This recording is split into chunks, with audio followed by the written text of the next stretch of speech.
Ito na naman si Yanyo, bagong araw na naman ng off day niya, kaya samahan niyo lang ako sa vlog ko na ito. So, ngayong araw, gusto ko kasing pumunta dun sa may lugar na medyo malayo dito sa amin. Siguro mag-travel ako mga nearly 1 hour, saka ako dun makarating sa lugar na pupuntahan ko. Pero feel na feel ko kasi ngayong gumalang mag-isa.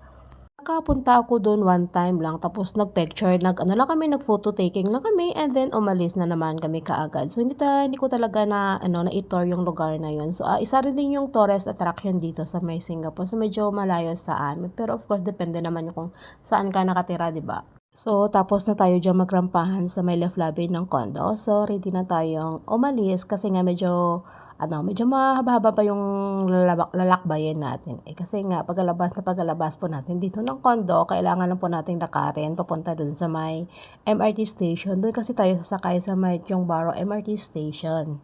Puwede naman akong sumakay ng bus pero mas gusto ko kasing sumakay ng tren kaysa sa bus kasi baka maligaw pa ako 'pag bus yung sinasakyan ko. Kasi kapag tren kasi as in malalaman mo talaga kung saan ka mag-stop or saan ka bababa, pero 'pag bus kasi talagang minsan kailangan mo pang bilangin kasi nga wala ka naman kaalam-alam kung saan ka na banda, 'di ba?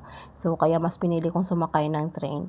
So, ito lang nga tingnan niyo si ihay niyo, as in happy pero sa totoo lang is yung panahon ngayon as in talaga umuulan kasi nga yung kanina nung pagkagising ko mga 7 to until mga 8 something na is grabe pa yung sikat ng araw, pero pagka before 9 na ready ka ng bumaba, saka yun naman nag-change na naman yung kulay ng panahon, sobrang dilim na. So, mabuti nga na lang kasi nga dito tayo pupunta dun sa may Tiong Bahru. So, pag galing ko dyan sa may View Crescent, so, totally na talaga as in may shelter na talaga. So, hindi ko na kailangan pang buksan yung payong. So, ito na nga, nakarating na nga tayo ng Tiong Bahru na hindi binuksan yung payong kasi nga fully sheltered kasi talaga yung dinadaanan ko. So, nandito na tayo banda sa may MRT station na. So, kailangan na lang nating pumasok and then bumaba.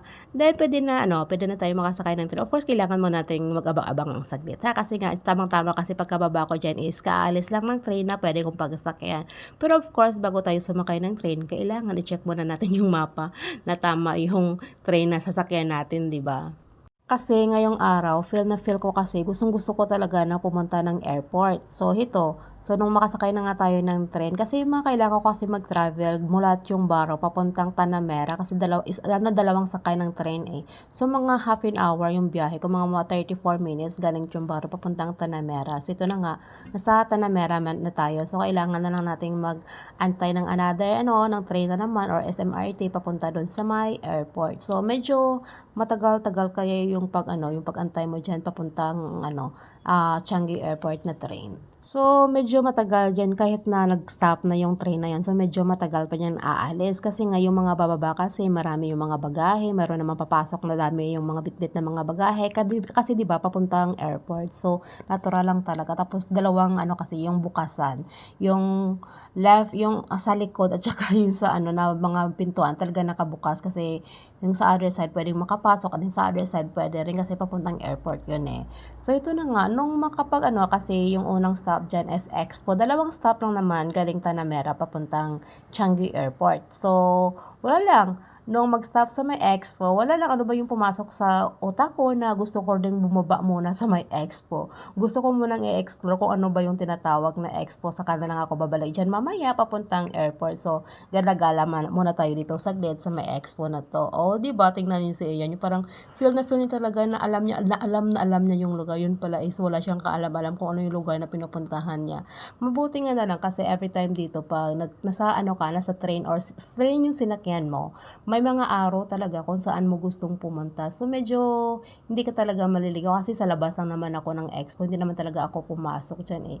Yung talagang alam ko lang, 'di ba? Kaya nga kinunan ko ng vlog o kinunan ko ng video para just in case na mawala na naman ako, may susundan ako, may babalikan ako. Hindi ko na kailangan pa magtanong. I-check ko lang yung mga video yung kinuha ko, then makakabalik na ako kung saan man ako nanggaling. Then after that, bumaba na naman ako, pumasok na naman ako dito sa may MRT station nito kasi sana gusto ko na sanang pumunta na ng airport. Pero ang ending, nag-change na naman yung mind ko, gusto ko namang ikutin sa kabilang banda ng expo. Kaya ito na nga, oh, as in pumasok na naman ako dito banda. Talaga grabe yung explore ni Ian yung ngayong araw, kahit na nag-iisa siya, wala siyang pake, 'di ba? Kasi nasa iyo yung ano, ikaw yung humahawak ng oras mo. Ikaw yung humahawak talaga ng time mo na kapag ika'y nag-iisa ko. Kaya kung ano yung gusto mo, pwedeng-pwede mo talagang gagawin, o 'di ba? Yun yung talaga yung pinaka-advance kapag ikaw lang yung nag-iisa tapos nag-decide na kung talagang sure na itong pupuntahan ako ng airport.